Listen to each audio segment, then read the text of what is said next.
What's going on, guys? It's Greg here, aka NYPrepper. It is Monday, October 23rd, 2023, and I have another emergency alert to share with you guys. Right now, it is 8:45 p.m. Eastern Time here in the United States, and we currently have two nuclear war command and control planes up in the air, and we also have a B-52 nuclear bomber flying over Chicago right now. So let me just show you guys what's going on with these nuclear warplanes. So here we have one of the nuclear war command and control planes flying over eastern Kentucky. It took off from Tinker Air Force Base. And here we have a B-52 Stratofortress. This is a U.S. nuclear bomber flying over the Chicago area, and it could potentially be going overseas. It's hard to say right now. We'll have to wait and see where this thing ends up going, but it looks like it might be going to Europe somewhere or maybe the Mediterranean. And then here we have another nuclear war command and control plane that was flying over central Idaho, and then its transponder either got turned off or it just doesn't get a signal in this area because it's very remote. So we have some concerning information about what's going on in Israel. So Biden had a random situation room briefing today, and tomorrow the House is going to be holding a classified briefing on Iran at 3:30 p.m. Okay, a classified briefing, closed door on Iran tomorrow afternoon. We have the U.S. Department of Defense ratcheting up its rhetoric against Iran today, saying that it will hold Iran ultimately responsible for a spate of recent drone and rocket attacks on American troops in the Middle East. While the Pentagon does not have information that the government of Iran explicitly ordered the attacks on U.S. forces in the past week, the groups responsible for the incidents are backed by Tehran, DoD spokesperson Brigadier General Patrick Ryder told reporters on Monday. And he said, by virtue of the fact that they are supported by Iran, we will ultimately hold Iran responsible. Okay, so the U.S. is really concerned about Iran now more so than anything else. Okay, they're having a classified briefing tomorrow at 3:30 p.m. On Iran, and then today the spokesman for the DoD, Patrick Ryder, said that they're going to hold Iran responsible for any attacks on American bases. Okay, because Iran is supporting all these militants that are attacking the U.S. bases. They're arming them, they're training them. So Iran is responsible. Here's a video of Biden from earlier today. He was talking about economics, and he suddenly had to leave because he was called to the Situation Room. So let's just listen to this. I apologize. I have to go to the Situation Room with another issue that I have to deal with. Thank you, thank you, thank you. See, I apologize. I have to go to the Situation Room with another issue that I have to deal with. Thank you, thank you, thank you. Okay, so that's pretty unusual. And the U.S. is going to be sending additional forces to the Middle East. And this is coming from White House spokesman John Kirby. He said the president has ordered additional military forces to the region, and more forces will be coming in the days and weeks ahead to try to deter any actor from widening or deepening this conflict, he said. And the U.S. has sent Marine generals and other senior Marine officers to Israel to help them prepare for the Gaza invasion. We have Russia saying that the U.S. military reinforcement in the Middle East risks escalation. This is coming from the Foreign Minister Sergei Lavrov, and he said that today. He was in Iran today. So, very interesting that he would visit Iran. Speaking about the U.S. deployment of warships to the region during a meeting in Tehran, Lavrov said the more a state takes this kind of proactive measure, the more the risk and the danger of an escalation of the conflict. Okay. And we know that Putin put MiG 31 fighter jets on combat alert or actually combat duty in the Black Sea. And from the Black Sea, those MiG 31s can launch hypersonic missiles that can reach U.S. warships in the Eastern Mediterranean. Okay, so that's pretty concerning, guys. Okay, the U.S. has intelligence that Iranian backed militia groups are planning to ramp up attacks against U.S. forces in the Middle East.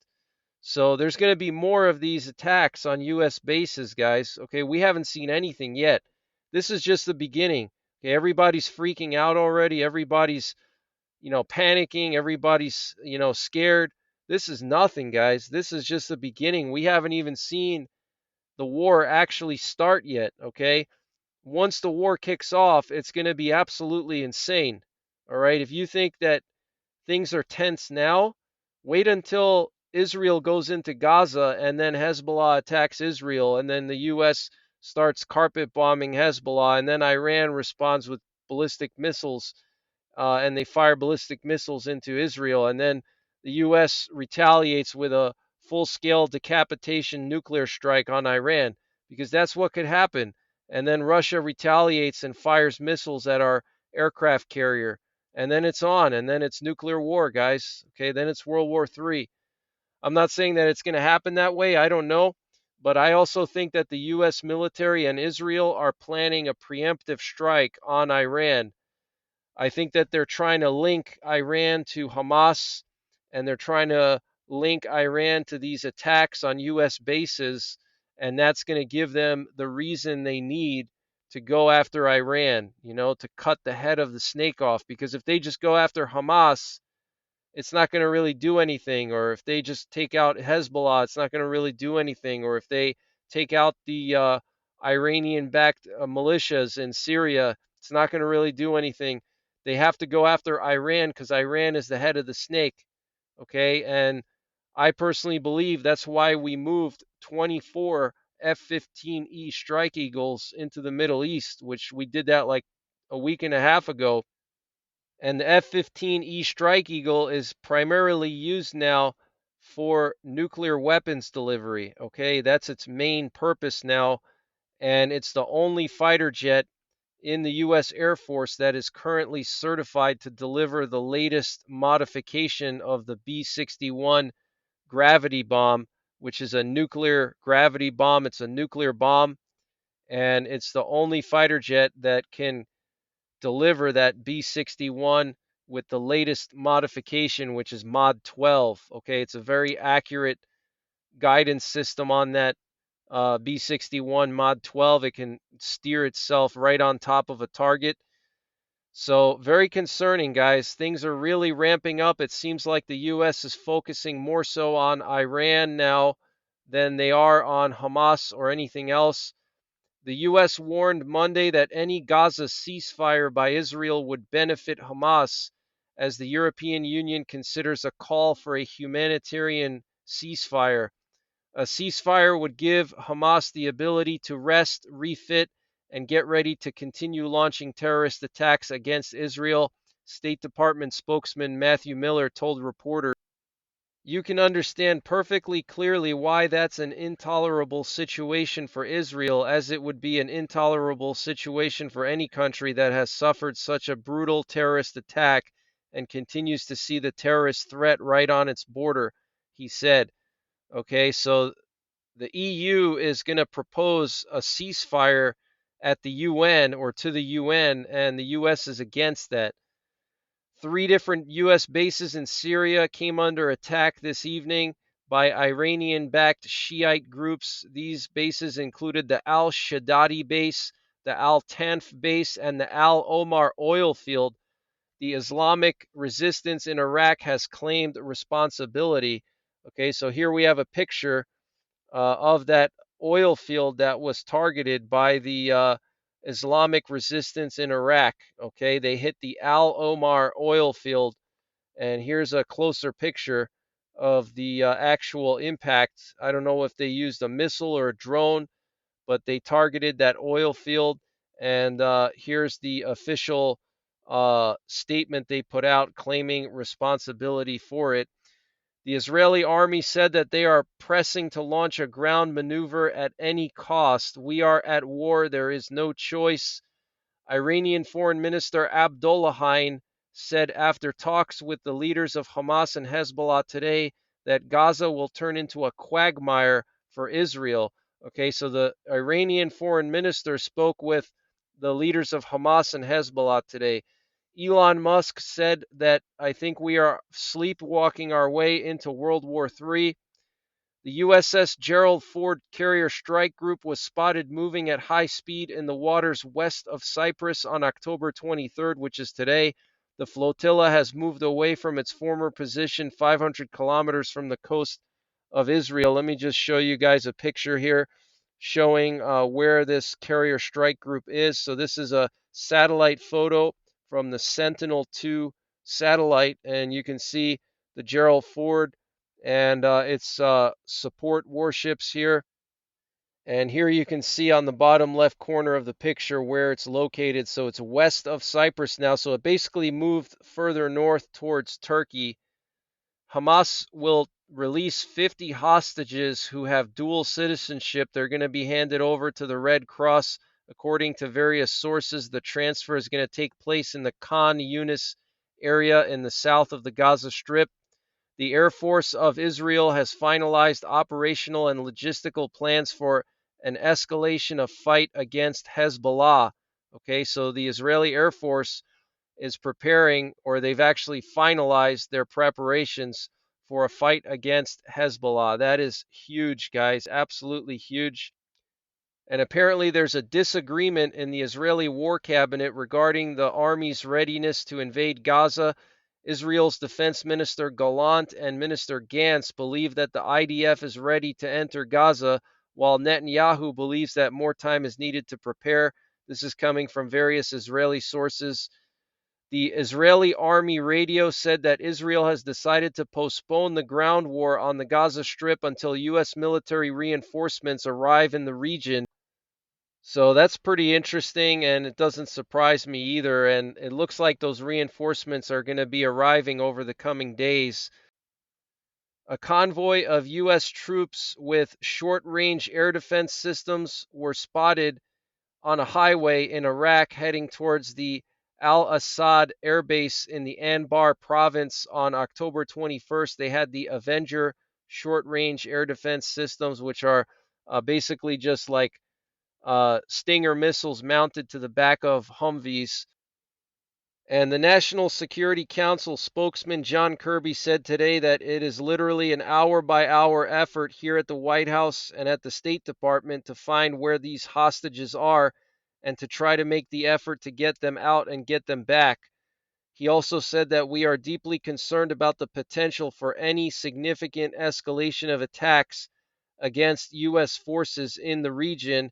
And he also said that Iran is actively facilitating these attacks. So, it looks like the U.S. is changing their focus on Iran now, which we know has always been the focus. They've always wanted to take out Iran for years now. They want to denuclearize Iran, and it looks like that may finally happen now. And so he also said, we know Iran's goal was to maintain some level of deniability, but we're not going to allow them to do that. Basically saying that they know that Iran is responsible for these attacks, even though they're using the militias as a proxy against the U.S. They know that Iran is behind it. And apparently, Iran's Revolutionary Guard Corps has established an operational room in the Dara province to coordinate its military in case of a possible war scenario in Israel. Okay, so look at how close this command center that the IRGC set up is to Israel. Okay, here's southern Syria, Lebanon, and then Israel's right there. Okay, literally right next to Israel, the IRGC set up a command center. Okay, very, very concerning. And earlier this evening, we had a U.S. reconnaissance plane flying along the Israeli coastline here along the Mediterranean, and there was also a P-8 Poseidon sub-hunter plane active in this area, which is not that unusual.